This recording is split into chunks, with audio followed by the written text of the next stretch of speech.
you, babe. Now you know. No ain't nobody but you, babe.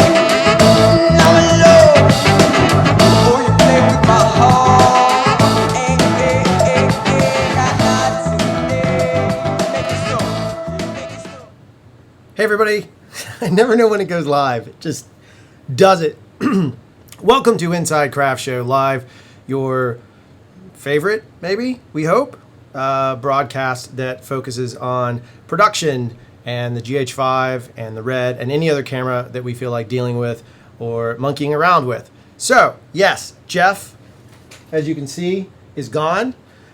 He has left to go pick up his wife. And a quick backstory on that. So when we started Craft Show, not just the channel, but the company that we are, which is just me and Jeff, really.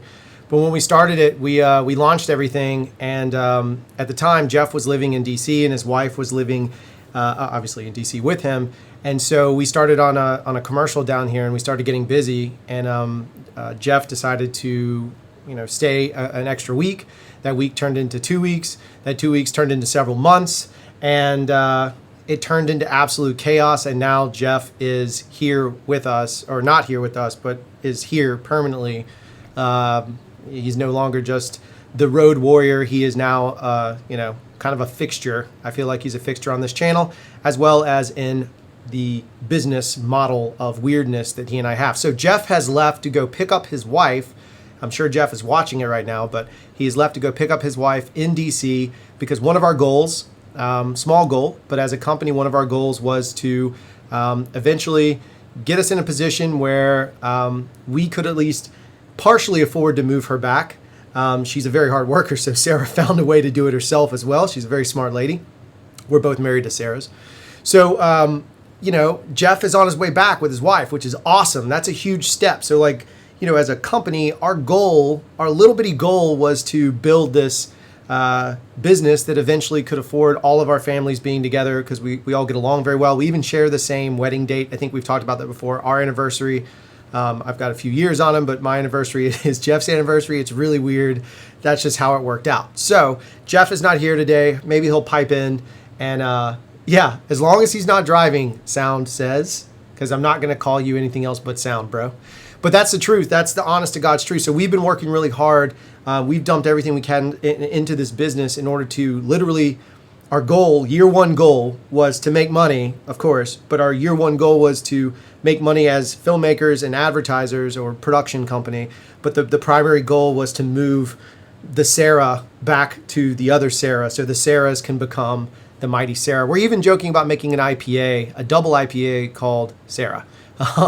Because we think it's pretty funny. Anyway, so that's why Jeff's not here. The other thing I wanted to do is I tried to get a graphic. I'll post it in the link. But obviously we live along the Gulf Coast, so we're very conscious of hurricanes and everything that's happened with Hurricane Harvey. We obviously want to give our thoughts and our prayers to everyone dealing with that storm in Houston and the surrounding areas. But we also just, if you have a chance, or if you haven't, or if you feel like it, it's really great. I went through and weeded out which ones I thought would be the best or whatever, but I found a fund if you can throw $1 or $2 to help them and help their families. Me and Jeff survived Katrina, Ivan, a lot of hurricanes down here, and we've seen what it can do, how it can destroy an area. But the coolest thing is seeing a community, and by community I mean this nation, rallying together to help each other out. That's what being a human being. So it's not about just being American, because that's not the point. It's about being a human being, and it's really great to see that happening. So if you have a chance, just maybe look at that. I'm not saying give money, but just think about it, and if nothing else, at least maybe send some positive vibes and well wishes their way, because trust me, it sucks. It is not fun going through that. My dear friend Sean, we'll just go with that. Sean lost everything.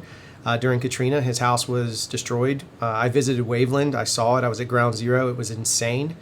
Some of the things I've seen are pretty rough for me emotionally, so I can't go there very long.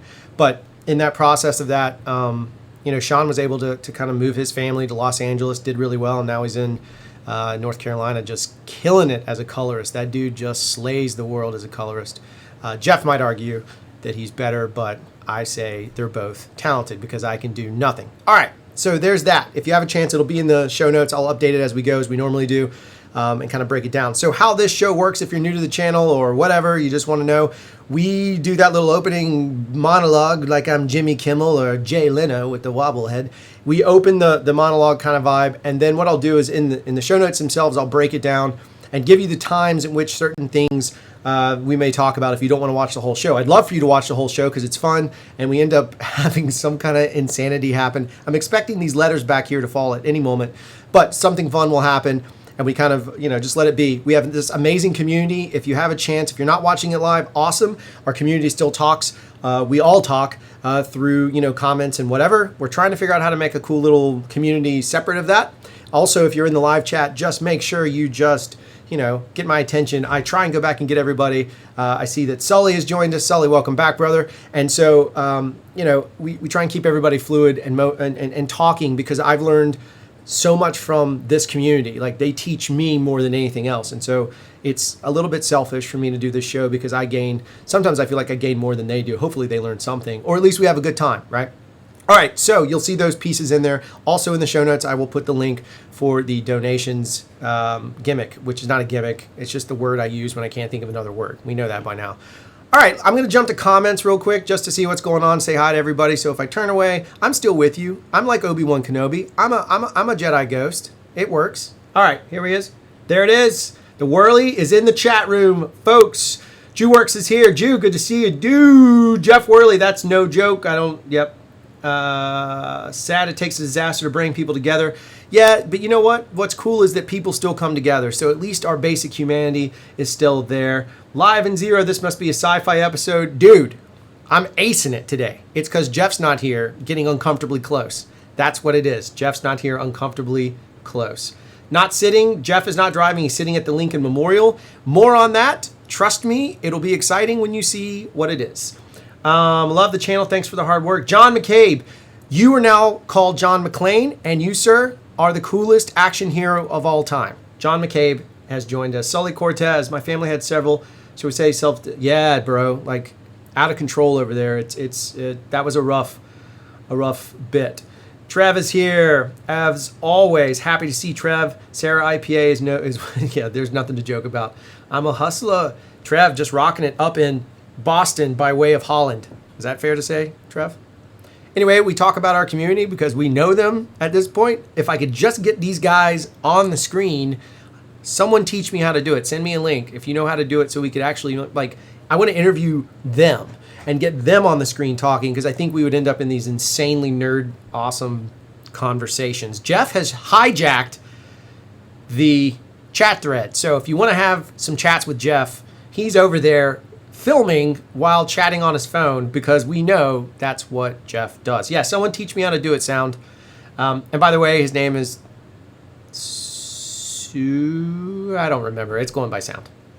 Google Hangouts. Yeah, I just got to figure out how to loop it through this whole casting and all that stuff. Obviously, we dressed up the set. Jeff's not here, so we have fancy stuff. We have a screen. We have a screen to rip off Casey Neistat. We're not playing The Godfather, but whatevs. That's all work. That's fun. We got craft show letters back here. We've got the most important helmet of the college football season right there. Right there. Not that one, but that one. I even put it on a beer called Maple Jesus. If you've never had a Maple Jesus, find a Maple Jesus. All right. So today, one of the things I wanted to talk about is just kind of going over getting big production value. We've spent so much time on the short. If you guys are tired about it, great. Sorry. I want to talk about it because I dumped a ton of energy. Jeff did, the crew did, everybody did. And I want to showcase some more behind the scenes footage. I will warn you, there is a curse word or two in it. There's no F-bombs that I could hear, but I do believe the S word is dropped, which we know on this channel we say as shittle. So there is a little bit of language in that. I think you'll see the guy catch himself saying it. So this is just a little bit behind the scenes. I'll probably walk us through it once. I'll talk about it. I'll play it again and we can talk through it some more. And then I was going to talk about that mamma jamma right there, that beast, that insane rig that we shot this entire project on, as you can see mounted on it. We'll talk about that in more detail very, very, very shortly. I got the George Lucas wipe happening. George Lucas wipe. George Lucas wipe. George Lucas wipe. Can you do that dance? No. I'm a little rowdy. As always on the show, I don't have Jeff to calm me down, so I am unhinged. All right, so let's jump in. Here is some BTS footage that I think is pretty rad from the making of Heirloom. I blurred what I needed to blur for reasons left unsaid.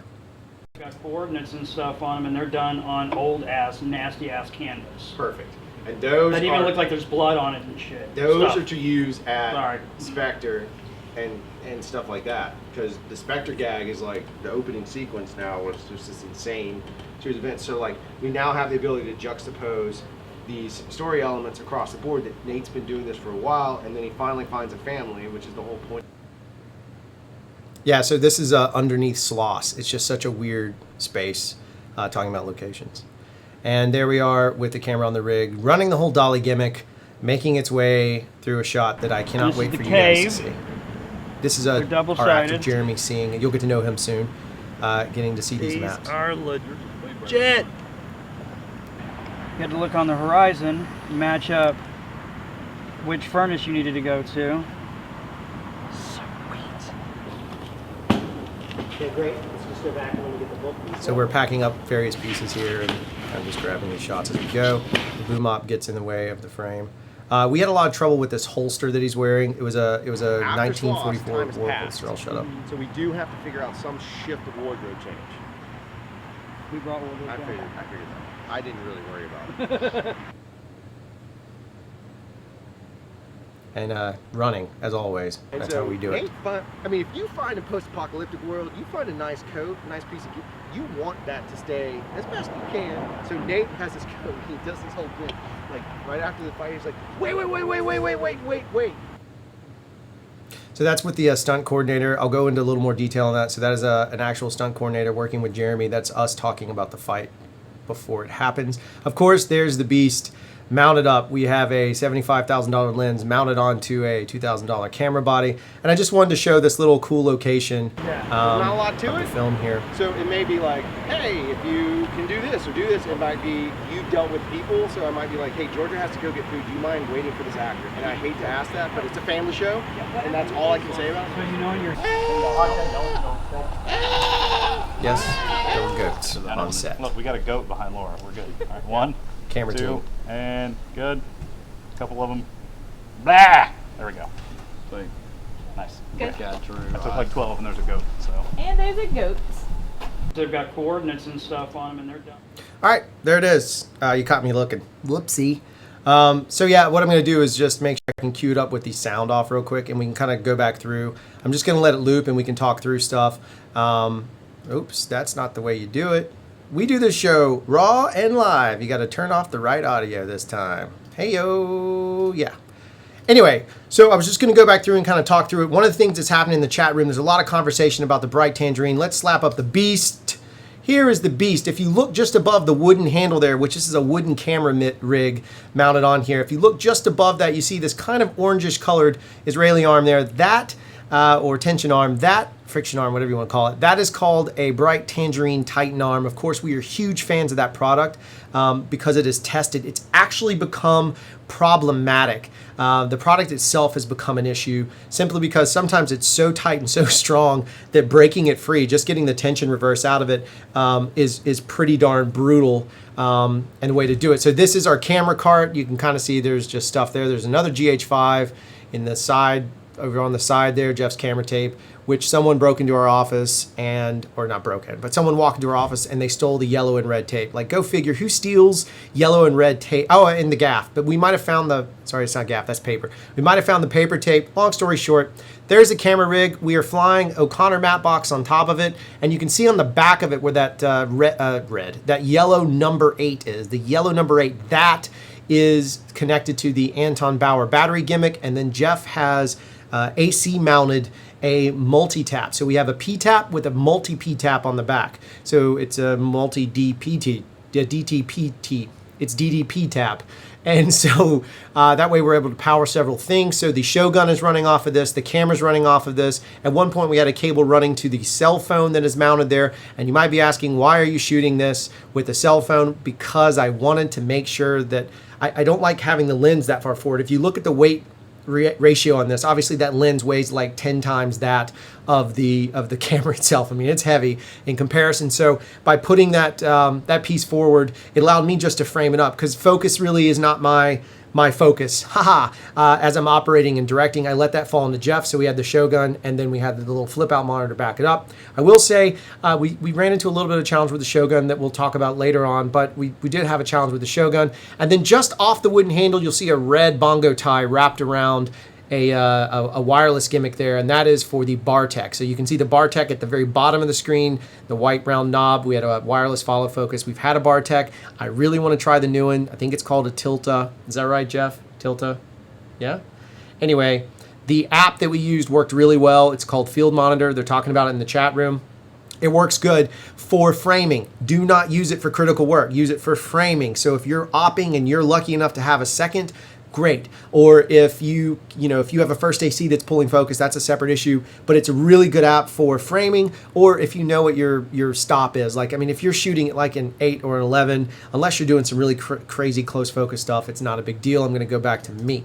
So that's kind of the rig that we were going through. So what I wanted to do is kind of break down a couple of things. We're going to watch this in a couple of passes. Some of it will make sense, some of it won't, and it's going to be typical Drew pattern. I'm jacked up on caffeine and La Crux.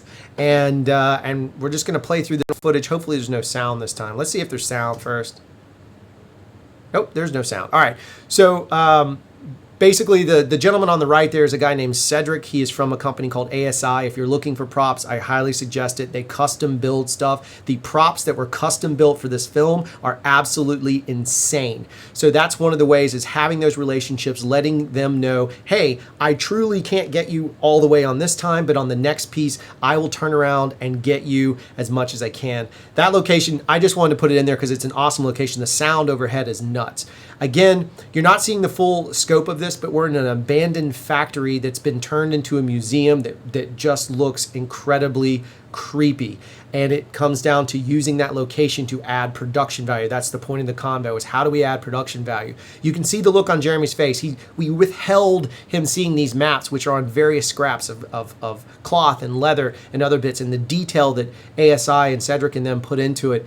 Jeremy's wrapping up one of the items. We saved it because we wanted it to be magical when the short film eventually comes out for you guys to see. You can see this is all in the Sloss location. You can see that the detail in there is nuts. And how did we get it? We negotiated for it. It was a very simple conversation to sit down with the people who manage it. We wrote out to them. They gave us an incredibly fair rate. Karen Oots is her name. Sorry, Karen Oots gave us incredibly fair rate. Again, Sloss. Anytime you see rust, think Sloss. When you see beautiful green grass, think the other location, which is Spectre. Again, Spectre is privately owned, so we just made notes of it and went to it. So talking about locations is adding production value. We hit all of these locations with production value in mind, saying how do we get the biggest bang for our buck? And we would negotiate. So if they turned around and said, no, we're not really interested in having you here, cool. Or if they said, yes, you're welcome to be here, but the rate is $1,200, then we would look at the budget and say, is this scene worth that? If yes, then cool. We know we're going to reallocate money to that. If no, then you find another location, or you adjust the script, or you tweak it however you got to in order to make it work so it will line up. And the trick to that, and the reason that's so important and so crucial, is that's free production design. That's free production value. We didn't have to build these houses, but suddenly we have them. There's a church at the end of the street. There's goats. We got free goats. Well, the goats weren't bad because sound wasn't crazy, but still, we got goats. The crew hid behind the buildings and fed the goats chips, because goats love chips apparently, and camera tape. So let's go talk about crew. So that's phase one, is locations. Next phase is crew. I mentioned Cedric here on the right-hand side from Airship Isabella. You can go to airshipisabella.com, look at their stuff. They're on Etsy too. They build incredible leather stuff. They did a lot of the leather work for Into the Badlands, if you guys have seen that show. Super awesome folks, super incredibly talented. But how we got them is I've worked with them before, and I told them directly, guys, here's the story. Read it. This is where I can land on the budget. What do you think you can do? And they came back so excited and so amped up, because they know that working with me and Jeff and CRFTSHO and our crew is, they know that we're going to bring people together and we're going to have a good time. I don't lose my mind. Jeff doesn't lose his mind. We keep things positive and happy, and at the end we walk away. Jeremy Sandy is a fairly solid actor in terms of like where he's been. He was in Deepwater Horizon, not as an extra, but as a named cast member. He's got another feature coming out in the fall. We're going to have Jeremy on next week live. We're going to have a cool live interview with Jeremy so you guys can talk to him because he's interesting. Jeremy works both sides of the line. Jeremy's a grip, an incredible quasi-gaffer, but he also is a hell of an actor, and so there's that balancing act. So crew-wise, there's Kyle from Unink Studios. Kyle, who shoots a vlog, who is an incredible UPM, a locations manager. Kyle is an everyman and somebody we brought on board. So finding the right crew and putting those people in places helps. And one way you can do that is there might be someone who's working their way up in the business who maybe's not been anything more than a second AC and they want to become a first AC. Well, you know what? Maybe it's time to give them that chance and let them work with somebody like Jeff so they can learn first ACing under someone like Jeff. In this case, we have a second AC who you'll see in the camera photo when we're all standing around. Her name is Laura. Laura had never worked on a show, or she had worked on 1 or 2 shows, something small. And she reached out and said she wanted to work on a picture. So we gave her a chance. So Laura, who typically would be a camera PA, is now working as a second AC and is getting trained by Jeff, who's done a ton of films, who's getting, harassed by me, but not in a bad way, but harassed as in the sense of like talking trash all the time, making fun of her for her slate hand until all of a sudden the girl is like single-handed slating it and doing all that. There's the rest of the ASI crew. They came up from New Orleans. This is pre-storm. So anyway, the point is you can get crew, you can get elevated crew if you motivate them and you hype them up, they get excited. Most of the time, they're not going to care about the technology like we will. You're going to get your technical people that way. But what they are going to care about is a cool story with cool elements in play. There's Laura right there. Not the goat, the girl. And grow it that way. So, as I mentioned, another way of doing this is begging. I'm not kidding. Hold on one second. I'm serious about the begging thing. Sometimes begging and pleading and doing this to someone and letting them know how special and unique they are, and because you're honest about it, but letting them know that you have no money and begging for their help can actually benefit you more than anything else. Back to footage. It's going to loop over. So begging is a crazy thing. It sounds nuts, but it's the truth. And it's not really begging in the purest sense. It's begging in the way of saying like, look, I really want to get this done. It's a very big project to me. It's about being honest, being open, being heartfelt, and letting them know that you want to drive something, amazing. You want to push things. You want to make things happen in a way that's truly unique. So, offer it out there, throw it out. It's the same thing that goes along with the big idea. So this short film has a big idea. It has a grand idea. And the pitch that I made in this short film, which will give you guys a teaser of what it's kind of about, is it's like Raiders of the Lost Ark meets Mad Max, but without the violence. So it's like Uncharted meets Mad Max, but without the violence. And that's where we kind of settled. Uncharted seemed to resonate more with some people than Raiders did. The point is, it's an adventure film with this post-apocalyptic element in play. And that's what we made. See, that tagline, you take 2 pieces of what somebody knows, they get excited. Then I went to the technicians and said, hey, we're going to do something crazy because I'm insane, Jeff's insane, CRFTSHO's maybe nuts. We kind of want to try and shoot this anamorphic on a GH5. What do you think about that? And they said, yeah, why not? How hard could it be? Brutally hard. It was brutally hard. It was hard, not going to lie. But that big idea is what motivated them. It connected them. It got them riled up, got them in play. So I'd really encourage you to use the big idea. So the next bit on this, right, we're going to switch back over, is going to be this bad boy, is gear. Because some people are going to react to gear. People on this channel would react to gear. We're all going to react to gear. It's the idea of pulling in cool gear, cool toys that we all want to play with. So gear helps. It also helps if you roll in and say, hey, I rented some extra equipment, which we did. We rented some G&E. We rented some other parts. So having those pieces in play is going to make a tremendous difference as you go forward. Gear is important. Some people react to it, some people don't. Actors don't care about gear. In fact, I will give you a personal pro tip, if you will. Don't tell the actor anything more of what lens they're on unless they're super seasoned. They don't really care, and some of them don't even really know. What I like to do is this to them, this, or this, and I teach them that at the beginning. So wide shot, medium, close up. And if you do that, you don't even have to say a word to them. You could be across set. They may be like, catching eyes with you. You lock eyes and you just do this and they know. Because sometimes some actors, the really trained ones, they're not going to give you 110% in the wide shot because their performance, their face is not going to read in the wide shot. Where they're going to give it to you is here. So if they suddenly know that this is it, this is your close-up, this is the moment, That's when they turn it on. They might need an extra moment or two, but that's another way to increase production values because suddenly you're communicating to your actors. Your crew needs to know all of that data. Most of them should know lenses. They should know lenses on set. I think art department should know a lens equally as well as an AC. They may not know the intricacies of where the chromatic aberrations will start to form. Who cares? If they're a good production designer, they will. But if not, no big deal. But they do need to know the lenses, and that's going to increase production value because they're going to be super motivated to get it going. The last big thing, and you'll see it kind of in this footage, whoops, I switched to the wrong one. You'll see it in kind of this footage again, is hugs. And what I mean by hugs is we're having candid conversations. It's sitting down, talking to the crew, communicating to your crew.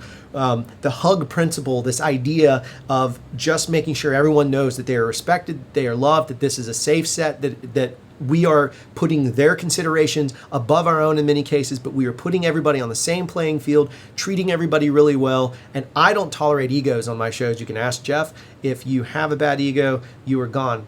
Sound, you gone? All right, see you later, Sound. Sorry, bro. I will get to the chat. I promise. Just wanted to finish my spiel. But yeah, that's one of the big deals, is like connecting on that level, is connecting with your crew, your cast, everybody involved. Make sure that you're offering the hugs. You don't have to physically do the hug, but I mean, at least offer that level of love and concern and grace and care, because it does make a difference and you will see something stronger out of them more than anything else. All right, so I'm going to go to chat. That kind of wraps up my thing on it. We can discuss it a little bit further. I'm going to let the chat kind of indicate that. I have no idea what I've missed over there since I've gone on a rant. Let's jump over and see. All right, so in the chat room, let's see what's going on. Chat room? That sounds so like, hey guys, I'm still on AOL. There's a new one. Alright, they're talking about focus. So if you're interested in focus stuff, I wish we could kick this back to you guys. Wish it would let me get the chat out, copy and paste it, and make a separate video. I got to figure out how to break it out and then put it up here so you can read what's happening, because it's probably more interesting than the stupid crap that comes out of my mouth some of the times. Definitely worth it. Talking about the waveform, the app. How do we get to work for CRFTSHO? Oh, well, that's pretty easy. You send a resume. That's how it works. Send a resume, and if we like it and it works for what we're trying to do, we will hire you. That's how we hire our crew. If you happen to be close to us or we come close to you, or vice versa, hire us, and then we work for you. That's the best way to get it. You have to like Batman and Doritos. That is science. That is absolute fact. Batman and Doritos are crucial. That's the first bag of Doritos I've had in quite some time, and they were... Yeah, if definitely listen to this Amateur Media Group. You're acing it today. AMG, you're on fire. If you like my Christopher Walken, I can do a Walken. That, you know what it sounds like? It sounds like Christopher Walken means Harry Carey. They have a baby, Pickle Rick. Yeah, it doesn't ever feel like work. That's how we do it. I need some hand signals. Yeah. Giving you love for 24p. Yeah, I'm gonna jump into that. So one of the things, I published a video earlier, if you guys saw it, I think it was on Monday. I don't know what day it is. We've quite literally been in post for nearly 15 days, and 7:30 in the morning to 12:30 at night. And I'm not kidding, I'm not exaggerating. We did take 2 little pieces of time off in order to watch some wrestling, because we are Southern and we like it. So science. Yeah, so I posted a video the other day where we were talking about frame rate. I'd be curious what you guys have to say over in the super awesome talk space, because I hate the word chat room. I don't know why, it just feels weird. But in the talk space over there, I'm just curious to see. So I was putting up a point that I prefer 24p, but I'm not saying that's the only way you should shoot. I just, aesthetically, the look of 24p feels better to me visually. It's just something I grew up with. It could be an age scenario here. It could be that, I grew up with 4:3 news, 4:3 television, and the only thing that was widescreen was, going to the cinema, versus when DVDs came out. I remember it was a huge deal. I had a DVD player, like I bought one brand new, and I hooked up my surround sound system. It was 5.1. I was losing my mind, and I watched Stargate. The original Stargate, not the TV show, the one. And all I would do is bring my friends and be like, you got to check out this sound. It's insane. It's 3.1. It might have been 3.1. It was 3.1. That's what it was. And it was 3.1. And it just did like little panning effects as they went through the Stargate gimmick. And again, that's 24. I don't know where I was going on that rant, but that's what I grew up as. So my point is, I grew up watching film and wanting to be a filmmaker and looking at film as the premium standard. Not that it is, because certainly today there's a lot more. And in fact, one of the comments we got from a guy in the post who goes by Chris, he posted a comment. I'm going to read it, so pardon this, but I thought it was really good. I asked his permission. I do have his permission to read it. But here was his point. I think 24 is old school and tech limited of its day, because those days lasted for many decades. We got used to that being the standard. Now the tech has changed, and I think we, the viewers, have changed. We are a video game generation. Our brains have been exercised to take in more info, and now we want more. To me, 24 seems to be missing information. It looks low budget. Just because 24 is famous does not mean it's technically better.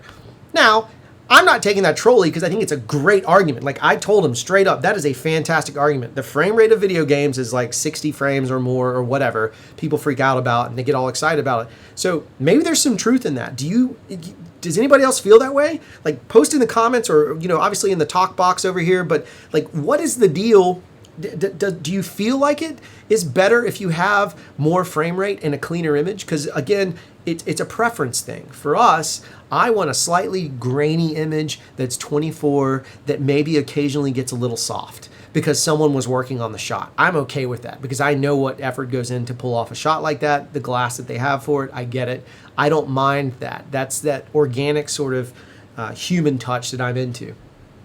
Let's see what they have. 24, what anamorphics? Yeah, we'll go over that. I'm waiting for 24. Most people are 24. Sully says, nah, man, 60p looks like trash. I'm sorry, it hurts my brain. So I get it. It's all about the organic. 60p when played at normal speed is soap opera looking to me. That's my point as well. But again, nothing wrong with it. I get the high quality. Some people run their televisions with 120 hertz. We have a big TV here right now. You can't see it. It's a Vizio P reference series that we were using for another project. But they run it with that 120 hertz gimmick on and everything's just like moving weird. It's just not my jam. I don't do well in 60p because of this. I can do, I flop around like a fish on the deck. What an idiot. 60 for games, 24 for movies. A lot of people, this is from Trev, a lot of people said that when Private Ryan came out, I want the look that matches the story, don't have a preference. I'm with you. I do like the look of a high shutter. I've tested it. I like it in action scenes. You can ask Jeff. I do it a good bit. But, nothing. So Alex Siegel, wait a second. Alex Siegel, because he kicks ass, says The Hobbit in 48 was awful. I didn't get to see it. Peter Kent, here you are. I didn't get to see it in 48. I actually never saw it, even though Horst, my business partner in Frame 29 Films, a sister company, Horst worked on The Hobbit and helped figure out how they shot it because of the 3D slash... what is that? Not depth of field, but what's that trick called when you do the whatever? Horst helped shoot it when he was down in New Zealand. So I'm sorry, Horst, publicly, right now, I've never seen the movie you worked on. I apologize. He even gave me a gift. I have a gift from that movie, and it's pretty cool. I don't know where it is. I'm sorry, Horst. I've lost your gift and whatever. You don't even watch this show, so what am I worried about? Anyway, yeah, I think 60p does have a place. Now, that said, if we watched enough content in 60p, which is what I think the point he was trying to make, if we watched enough, stereoscopic, but no, what's the other one? Parallax, what is it called? Forced perspective. So The Hobbit, they had 3D, so it's 2 camera rigs per rig, and then they had forced perspective, so they'd have 2 sets, and both of these would have to work at the same time at perfect. So they had to figure out mathematically how to simultaneously shoot these live shots. It was something crazy. I don't know. I'll get him on here one day, next time he visits. He's really interesting to talk to from tech. Truly interesting. Yeah. Sorry, Hobbit was not great. Hobbit 48. Yeah, Jeff saw it at 48. But I'm wondering if we eventually see things at 60 frames a second, enough of it, will it make a difference? It's the same thing that I have a question about with things like HDR, right? You see a lot of televisions with HDR. I've been watching content on Netflix in HDR, and I have questions about the HDR content in that. There are times where the lighting is just too crisp for me personally. It starts to take away that softness of film. It's an odd thing. We've shot HDR with the red. We weren't able to finish it at the time because it just didn't exist for us. But now there's new technology that can help you finish it. So I'm just kind of curious to see, is showcasing at 60, if we watched it enough, would it become the new norm? Would we get used to it? That's our big question. Post in the comments. The talk box is going crazy, but post in the comments if you have any thoughts on it, and check out that video if you want to see more about it. I'll try and post a link or some stuff for it. All right, so we talked about the rig for a little while. There's any other questions on that? I'm going to jump back over to the box. We're talking about The Hobbit in 48 at the moment. Yeah, I do too, Trev. I have not seen Trevor saying he would like to see The Hobbit in 48. I have not seen it in 48. I've only not seen it at all. So maybe I should just watch some element of it because I refuse to because I'm lazy. Wowee, that was filmed in your neck of the woods, brah. That's down there by you, champ. We know that. Motion blur is lost at higher frame rates, so it looks fake to me. Yeah, you know, that's the other side of it is I think that it's opposite for me. Video games are an extension of a fantasy reality, whereas cinema is meant to emulate reality in some cases, not all the time, but in some cases. That's how my brain perceives it. So if it looks too fake, it kind of just turns me off. But again, if that's your standard and that's what you're talking about and that's what you grow up in watching all the time, maybe that shift would occur. It's kind of like 4:3 to widescreen. Or better yet, let's talk about the talkies. Silent films, and suddenly people talk. Actors got fired because they had terrible voices. Science. What do you do about that? They're going to have to fire me because I have a terrible voice. What if I talk the whole time like this? No? Okay. I am riled up. Matt Banfield joined us. Matty B, who was on that shoot, on the heirloom shoot there. Search for Meridian on Netflix. It's a demo HDR. No, I think it looks terrible. I watched Meridian. I worked with the actress in it. Me and Jeff watched it in HDR here. I have an issue with it. I think her performance is great. I think the acting in it is great. Elise Levesque is in it. I think the acting and stuff is fantastic. So I'm not commenting on story. The look of it, my brain couldn't handle it. Like, I was so overwhelmed with frustration, I had to turn away. Not saying it's bad. I think it's a really cool idea, but it's if you guys haven't seen it, go on Netflix. You're going to need an HDR TV to do it because it only really works in HDR. Otherwise, you're actually just watching 4K. You have to have a decoder built into your telly. You cannot watch HDR unless you have a decoder for it. But if you have someone, or go to Best Buy, make them plug it in, and just watch like the first 30 seconds. It's two guys sitting in an office. The depth out of it's crazy. The colors, or not the color, it's black and white. But the saturation and depth and contrast, that's the word. The contrast in it is amazing, but man, it looked weird. Jeff, it was crazy looking, right? We watched it, Jeff. You and I watched it. We had a whole conversation about it. You drunk bum, you. You drunk bearded bum. What's really, Alec says, what's really bad is they moved the camera based on a higher shutter speed, then converted to 24 shutter brothers. Yeah, I noticed that too. It was really kind of weird. I don't think, Peter Kent says, I don't think who is the cooler, more powerful brother of Clark. I don't think 60 will take over. Cinematic has always seemed to favor more impressionistic qualities. Thank you, Peter, for the perfect answer. I'm going to borrow that for life because that is exactly it. That makes me sound smart, like I know what art is. I'm from Alabama, Roll Tide. You have to change with the times. Well, you know, when you get older, when you get as old as Jeff turns 40 this year. So I would like to point out Jeff turns 40. 40. I am turning 30. I'm turning 30. Jeff is turning. We have a 10-year difference. I am lying through my teeth right now. Jeffu Jones is here. I'll watch it on Atmos Ninja Inferno. Yes, that's how you can do it. Actually, to do that, we had some experience. I don't have a battery, but when you turn it on, make sure you go in. It's down here. When you go into your picture settings, make sure you turn it on and turn on the HDR, and it should, in theory, work. It does an okay job. It's not true HDR. You really need like a 4K HDR TV to see it because you're going to want to see HDR 10. There's two flavors of HDR. There's HLG. There's HDR 10. There's three flavors: HDR 10, HLG, and Dolby Vision. Netflix says they have Dolby Vision, but my TV triggers and shows HDR10 whenever looking at it. It is something to be concerned with. I'm curious if we can test it and play with it a little bit more in our lives at some point when we can figure out, technology catches up.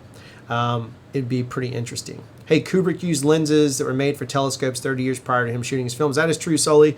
Kubrick was crazy. Drew, why did you cam op? Because I like to.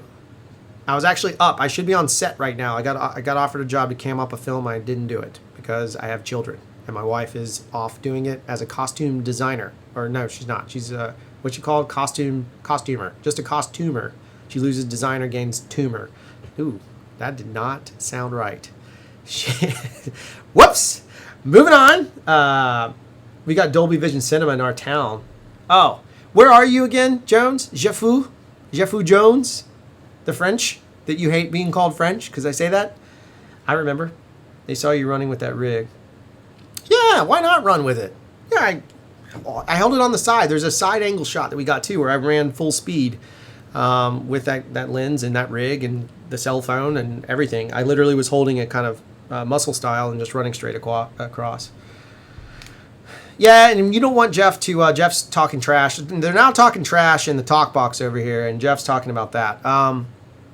Yeah, so just to kind of back up for a second, we kind of went through the idea of talking about like gear and how to increase production value and touch on those things. We talked about the frame rate issue.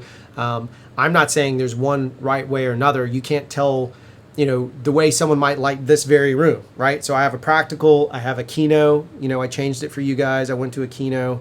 I could have made it 70s living room again. There's another bulb. I swapped the lamps out. I don't know if you noticed. And then there's a background piece and there's a light clamped over there. That's the way I chose to light the room. Somebody could do it a million times better, probably with fewer lights. But the point is that's an aesthetic choice. So I'm not attacking anyone's aesthetic choices.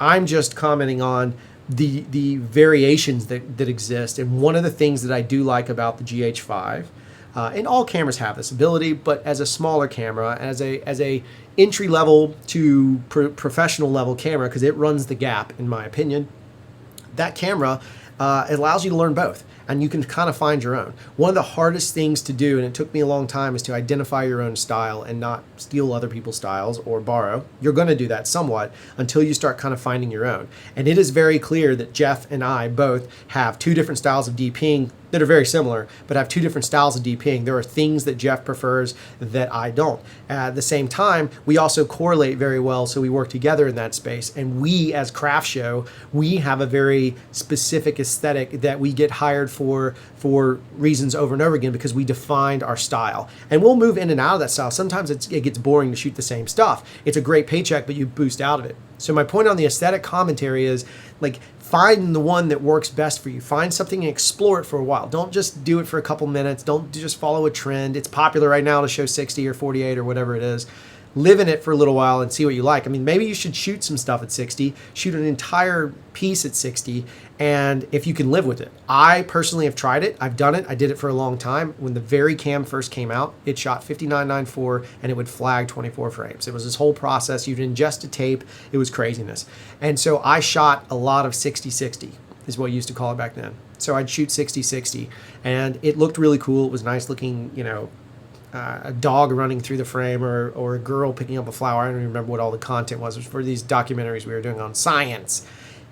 It just didn't connect with me. So just consider the idea. Just play around with it and learn off of it, because the most important part at the end of the day is the story. If it benefits you to make it look maybe like it's a cell phone, you're faking a GH5 for a cell phone. That's something I want to experiment with. The idea that, like someone's carrying, I don't even know where my phone is. I've lost my phone. It doesn't matter. That someone's carrying around a cell phone when you use the meter as a phone, right? And they're like filming this or whatever, but you're actually using a GH5. I think that's pretty cool because it's light enough that maybe the actor is the operator or whatever. If you get a really talented operator who can't act, then you get something in that space, which is a cool idea for found footage or, someone try a found footage comedy. I think that's not been done, and I think it would be funny. Or it's probably been done, but I haven't seen it. Certainly heard about it. All right, going back to the notes, the talk box is a Colin.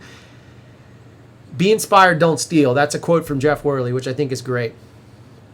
What do we have? How did you find directing with that rig in your hand? All right, so yeah, directing on that piece was different. I would hand it off to Jeff. Jeff and I are used to doing that. That's how we shoot most of our commercials. So I would focus on the frame, make sure we get the frame action. We do a rehearsal take so we could kind of walk through it. I'd see where the actor wanted to go. I'd make adjustments, and we'd watch the piece. I was not concerned with focus. That is Jeff's job, his responsibility. I turned it over. My focus was on the frame and the performance in the frame. And there wasn't a lot of dialogue in this film, so I was able to zero in on just looking at the nuances of their face. I would often, if the rig was up like this, right, and I would be filming, I would often just kind of the camera would stay, but I would lean out and just look off the side so I could actually see their face the way I wanted to see it, which is, it's just a weird directing thing about being separate from it. So I would make sure it was there. The other side of this, though, is the actors enjoyed it. We can ask Jeremy next week about it. The actors seemed to enjoy it because not only were they comfortable with me as a director, I'd earned their trust, they were also comfortable with me as the camera operator or the DP, because then they knew that I was one and the same and I was looking to benefit them. Actors sell faces, they sell emotions, they sell an on-camera look. So suddenly being a director DP, there's an advantage of gaining that trust and building off of that. I'm just reading back and forth on these things. Man, that is awesome that you have that in Eindhoven. They're talking about a Dolby Vision cinema, which is like a gold mine. If you have a chance, or someone tell me about it beyond it. It's the blocking and camera movie that makes Wick 2. Yeah, totally. John Wick 2. Great movie. Be inspired, don't steal. John Wick looked killer in 4K. Also sounded amazing on Atmos. Yeah, Dolby Atmos is no joke. In fact, the building we're in that we've been moved around so many times, they're turning into a movie theater. We're going to have a private theater. We're going to have private screenings, and we're going to invite Craft Show people to come out here and hang out, drink a couple of pints with us, or coffee, or water, or whatever, have a meal, and watch a movie and discuss it. That's what we really want to do more than anything. Like, the internet is awesome, but I really just want to have some face-to-face time and hang out, because I'm going to completely learn from you guys. Funny Cosmos Tech is ripped off, but I agree, inspiration and imitation also. It's always about finding the balance. That's a great point. That came from Trev, our good buddy Trev. It's all about finding that balance. Drew, can we talk a bit about your rig and running around with it? Absolutely. So I'm just going to loop the footage and do that. We'll talk about the rig. All right, so what we have is, this shoulder rig here is a wooden camera rig. And the wooden, I wish Jeff was here so I could grab it and show you guys in person a stripped down model. I would have to like step away, which might be odd. But the wooden camera rig itself is just a dovetail, an RE dovetail. And then we have the wooden camera base plate. I think it's like the small, I forget the name of it, but Wooden Camera makes it for DSLRs. It's like DSLR medium or something. And it mounts to the camera, and it has that same dovetail mount. So we slide the camera on and off. And then with that, there's two sets of rods there. They're actually threaded together to give us the extension to output the weight. So as far as a weight placement, it's still a little bit front heavy. The matte box on the front is an O'Connor matte box. It is a carbon fiber matte, or no, it's not. Is a polymer ABS matte box. It's okay. The downside is getting to the screws on it aren't very good. I'd get a swing away matte box going forward, because I think it would be faster, quicker, and your ACs will appreciate it if you can afford it. So the idea here was, with that much weight, I wanted to center the lens on my shoulder. So the lens is actually sitting, if you look at it, it's sitting a little more centered, just off-centered in my shoulder. And that way I can use the phone to operate. So that way I can put the majority of the weight center mass on my body and then push forward from there. And so when we started running with it, there's not a big issue with it. Again, when you run with shoulder rigs like this, and they're talking about this footage, I wish I could cue this stuff up, but I just don't. Let me see if I can do it. Yeah, maybe I can. All right. So they're talking about, yeah, there we go. They're talking about like some of this stuff. So that's the rig. So the same shoulder rig comes off and slides and mounts directly on that dovetail. I'm still looking for that section. We are kind of editing live to show them running stuff. Somewhere else, there's some cool BTS stuff coming out. Well, there's how I'm holding it handheld. There we go. So even handheld, you can see how I'm kind of positioning with it. I've got the top handle on, I'm holding on the bottom. It's the same way I would do it when I was running. You just lift just barely up off your shoulders. So instead of it bouncing up and down and causing all kinds of frame jitter, you just lift the camera slightly off your shoulders, almost like you're holding a Ronin. You make sure it's still making contact, and that's how I do it, because I do want some motion. I do want some motion out of it, but I'm not killing myself. The other trick too is adjust your shutter. So adjust your shutter just a pinch, and that way you can make it feel a little bit faster than it needs to be. So we took the shutter from 180 down to, Jeff, we were like 160 or something, somewhere in that space. Dropped it just enough because I didn't want to go super hardcore 90 and where it was really slammed. I talk in degrees, by the way. I don't do the conversion. But we just wanted to move it that way just to see how it would play out and work equally. I've got a mate headed to Alabama. He's supposed to be watching this, but he's a vampire and probably sleeping. Well, in Alabama, we eat vampires. I don't know what that means.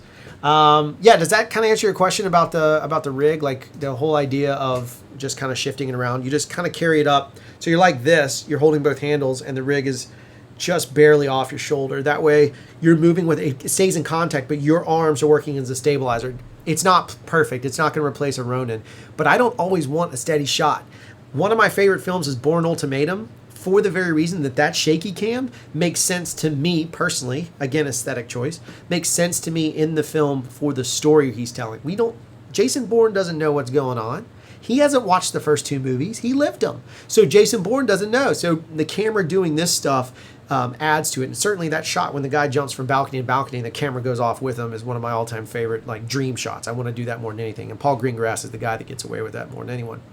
So yeah, the rig was pretty easy to do. It's all about balance, and it's about moving it forward. So if you can, I highly suggest some kind of external monitor if you're going to use another lens. You might even find it with even smaller lenses you prefer it, with the camera being as far back as you can get without catching yourself or your matte box or your hands in the frame, just because then it feels tighter and you can kind of just button up. And a lot of times I'll button up into this space when we're shooting, and it makes a big difference that way. Yeah. 120 and 144, sorry. Yeah, we jump between 120 degrees and 144 for the running shots that we've shown in the footage. Do you frame it so you have enough to stabilize in post? Yes, I can stabilize in post. And often, sorry, I was reading something about Alabama and Mississippi that made me laugh. And often I will test it to see. The best stabilization I've found is Real Steady. If you've seen Real Steady, there's a free demo for it. I'll post it in the show notes. But Real Steady does the best job. Warp Stabilizer is not terrible. It corrects a lot of stuff. I've used it. I wish I could load a shot of that. I don't think there's any in the craft show reel. Actually, there might be. Let me see. Let me turn the audio off of it real quick. In this craft.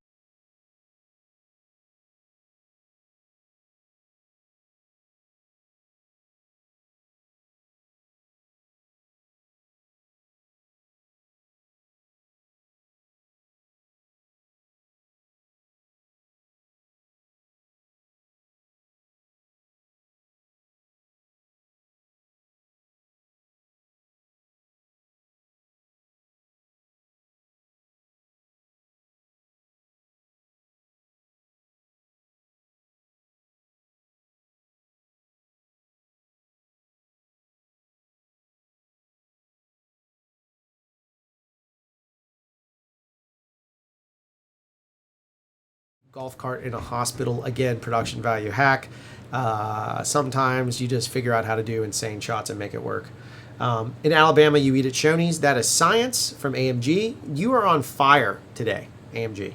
You are on fire. You have become individual of the trolls, hierarchy of the trolls, Game of Thrones. Can't hear you, Drew. Can you hear me now? Oh, that whole little bit. That's going to be terrible. That's going to be terrible. Got to be frustrating, Trev. It sure does. Can we talk about the lenses used? Yes, so I'll go back over. Audio's good. Yeah, I think I just forgot to cue it up. It's kind of hard to do audio editing or any kind of editing in this little program here. Speaking of which, let me before we do that, let's make sure I get us back to normal here. There we go. Yeah, so the lens we have used here is an Ingenue 30-72. It is an anamorphic lens, a 2x anamorphic lens. It has been used on tremendously huge films. It's a big boy lens. The retail on it is ridiculous. It's like a true prime. So the f-stop, the low end on it, is a 4, and of course then goes to a 22. Jeff can probably tell you more about what it feels like from the AC side. I will tell you this, it's the most buttery smooth operation, and we've used Ingenue several times. Like we like the Rogue, and we've used the Optimo series, and they're all just very, very, very smooth lenses. There's a reason why they're used so much. The reason also to use a zoom in some cases, and I should have mentioned this in the production side, is if you can get a cine zoom or any zoom, and you're good at it. We did not do any rack zooms. We might have done a punch in here and there, like just a quick snap zoom, but that's not the style of story that we were telling. I feel like that's been kind of carved out for something like The Office. In this case, we would reframe. So I could tell Jeff, go to a, let's see, we were 30, we were 25. I could tell Jeff to go to like a 35, and Jeff could frame up to a 35. We had another gimmick on board that was actually the reverse of a, what do you guys call that thing that everyone wants me to use? The, whatever that speed booster. It's a reverse of a speed booster. Or I guess it's kind of like one, but basically, yeah, it's reverse of an extender. Sorry, it's a reverse extender, so it actually widens the lens out. So it got a little bit closer to true cine settings and gave us a little bit of stoppage back. And so that allowed us to shoot closer to a 2.8. So we shot at a 2.8, maybe a T-stop. Maybe the T was a 2, but it was somewhere in that space. There's a modification that happened. And so what it did is it allowed us a little more flexibility. If we popped that off and popped it back on, we got the crop factor kicking in. And so we really essentially had basically a 25 to a 90 something or 100 throw. So we had to, by changing a back, but we would have to take adapters off the camera, and that became kind of problematic. We did it a few times, but it slowed us down a good bit. So we just kind of focused on the selection that we felt was best to tell the story. Did that help? Did I talk about the lenses enough? Yeah, you didn't get an audio with the reel. I know, I had a problem. Oh, it is Chairborne. I wondered. You know, because nobody zings like you, Chairborne. I was about to compare you to Chairborne. I'm glad yeah. No one thought the pun was funny. Well, Amateur Media Group is kind of funny, too. Chairborne Rangers gave one stop and widened by 0.7. There you go. There's Jeff giving us the notes. F4 is a little slow, but ingenue is my second favorite style of lens after the Cook. I like Cook, too. It's just in terms of an anamorphic zoom. I would prefer the ingenue any day of the week. I would rather shoot on primes, but I also would have used primes and this ingenue given the option. I would have thrown them all together. It just, for our budget and our time constraints, a anamorphic zoom made more sense for us. Cooks are amazing. How heavy was that rig? That rig was about 25 pounds, I think. Part of the reason why the battery's so far back is to kind of push more weight off of it. I think it was around 25 pounds. And if you remember, I've talked about it before, that battery actually lasted... My gosh, it lasted 3 days or something insane. So that battery did a beast of a job doing it. Sully Cortez got to go to work shooting an architectural commercial tonight. Thanks for the awesomeness. Well, thank you, Sully. It's always great to see you and hang out in the talk box. So, all right. Well, I guess I should probably... It's 2:57. I usually try and keep it to an hour. I've ranted on. Is there anything else coming through the chat room, the talk box? Anybody want to say anything or have questions? Yikes, I carried my Ronin around for like an hour at the bar the other night for friends showing and now I need traction. Yeah, there you go. AMG, formerly known as Chairborne Ranger, has destroyed himself and done it. Get back to the grind, Sully. See you next time. So we'll see you later, Trev says. All right, well, that's going to kind of wrap it up. I'm going to say this. I don't think on the last episode we ever gave the title of the film. And I'm going to go ahead and put it out there. It's a film called Heirloom. I would love for you guys to check it out. I think you'll enjoy it. It's obviously a very big, passionate project for me and Jeff. What we put into it, there's a lot of hard work, a lot of crew, not even counting all the post stuff. I mean, just the general conceptual side of it. We had a really great team of producers, a really great team of EPs, a really great team of everybody involved, really put a lot into it. So I'd love it if you have a chance to check it out when it drops, which should be very soon, hopefully. And, you know, it's something we're proud of. It's a fun piece. So anyway, check out, if you have a chance, look for a short called Heirloom that hopefully one day we'll finally get it out. But that's the name of the film. And we have it's 10 minutes. So if you can just watch the whole 10 minutes and just, share it or something. Any thoughts on getting clients as a new business? Oh, Mr. Almost Popular, great question. I can only show you behind the scenes footage for right now. So we'll have some cool stuff coming up very, very, very soon on it. I promise. Next week with Jeremy, we'll have lots of cool things to show. That's regarding Heirloom footage, which is the film we shot. Getting clients. Well, the number one way we do it is the hustle and then the reputation. So we worked really hard on getting a reputation. The best way we found to get clients is we took on almost every job or any job we could. As long as it made financial sense, even if it meant a partial loss or that we were going to devote way more time. So it's not like me and Jeff would take on a job and look at it and we might bid 20. Well, let's do it simple. Let's say we bid 10 hours of editorial and it was a full day shoot with me and Jeff. So full day shoot, 10 hours editorial, and we ended up shooting, instead of 10 hours, we shot 11 hours. I'm not going to bill the client for the 11th hour. No. I'm going to let it go. And then in post, let's say we started cutting it and we realized a couple of things. One, as long as the client wasn't making the changes and we felt like it was the right thing to do, we might dump in more time, energy, and money into the project from a not outgoing money portion. Meaning, and if I quoted 10 hours, I might give them 15 hours and they just get 10.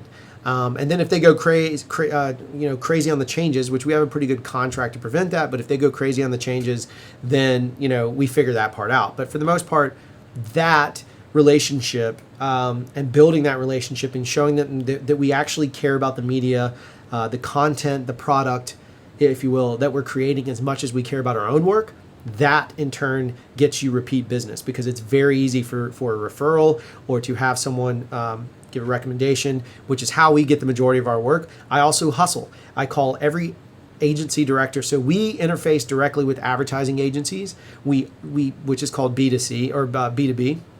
We don't do a lot of B2C stuff. We have done B2C, like that video, the first video we used the GH5 on was actually B2C, which means business to consumer, which is basically the client coming directly to us. We did the creative on that. We did some creative on some other commercials, but we're still interfacing with an agency. That's how we prefer to work, because the agency has the ability to connect. So what you're really trying to do is reach out and get to new agencies and build up stuff. Make sure you have a strong reel that's short. That's the other side of it. I wouldn't go over 2-minute reel. 2.5 minutes is pushing it. Somewhere in that range is good. If you only have a minute of rockstar content, then that's all your reel needs to be, is 1 minute of rockstar content. Frankly, if you only have 30 seconds of, and I'm talking about awesome content, like not one shot of 30 seconds. I mean, you need to show variety. But if you have 30 seconds of absolute variety, slap that in an email and send them the link directly, because that'll be small enough. Just compress it down to 480p, because they're not going to care about 1080p. Then just make sure in your email you have a link for it. I cold call people. I just go after it. You can ask Jeff. I have no shame. I will just contact whoever got to contact or talk to in order to make it work. Does that kind of help you guys in that side of it? It's exactly. So Trevor says, so you've set yourself up almost like a contractor in the building business. Yeah, exactly. I am a vendor and I like being a vendor. So there are times that I can go out and get my own work or interface, in a B2C scenario where I'm directly with the client. But the majority of the time I like to be B2B. So that what I do is I roll in, or Jeff and I roll in. I'm saying I as a collective craft show. We roll in. Craft show rolls in. We provide them with what they need to deliver it. And ideally, what we try and do is upsell in those certain brackets if we need to. Like we always like to do post, because we have Jeff, who's a brilliant colorist, and I can edit okay, or a pretty good editor. So we like to get post, because that's also revenue for us, but it also means that we're dedicated on the story another level. So all of a sudden, the sales point or sales pitch to the client is, yeah, we want to shoot it, I'll direct it, and Jeff will be there, and we'll make it amazing looking. But the even bigger pull is the fact that now we're invested because we shot it, we want to cut it. And when we want to cut it, that means we're invested in the story, and it usually ramps it up. It goes back to the same thing about the other video about cinemagraphs and all that stuff, and then providing them with extra content. That also is an upsell for more post. Because frankly, how long does it take to cut a cinemagraph? Not long. I mean, I didn't go perfection, but it's good enough. It's going by a 640 by 640 square. So knowing how to put those together very quickly is beneficial and kind of makes it work that way. Mr. All Most Popular, yes, it mirrors my thoughts about how to go about it. Awesome. That's good. Then that means at least two of us are trying, and maybe we're doing the right thing. Who knows? You seem like you have no shame. Old school. Yeah, it's because I'm old. That's exactly right. That's what Wally says. He says I have no shame. All right, for this time for reals, I'm going to bail out. If you have any more questions, hit us up in the comments of this video. You can always send us an email, drew@craftshow.com, jeff@craftshow.com. That's CRFTSHO. If you don't know how to spell it, that's fine too. Just hit us up, hang out. Don't forget to check out, and when it drops, like hopefully soon, we'll have Heirloom out for you guys so you can see it. And then if you have any more questions, comments, whatever, throw them in the comment, or questions or thoughts, throw them in the comments, and we'll talk. If you're new to the show, thanks for coming to hang out. We do this every day. No way. We do it on Tuesdays at 2, and sometimes sporadically, just randomly. We might just throw it up there and see what happens, just for fun. All right. I made a cinemagraph. It's really easy. Oh, cool. That's good to see. I'm going to go, because I'll just sit here and talk.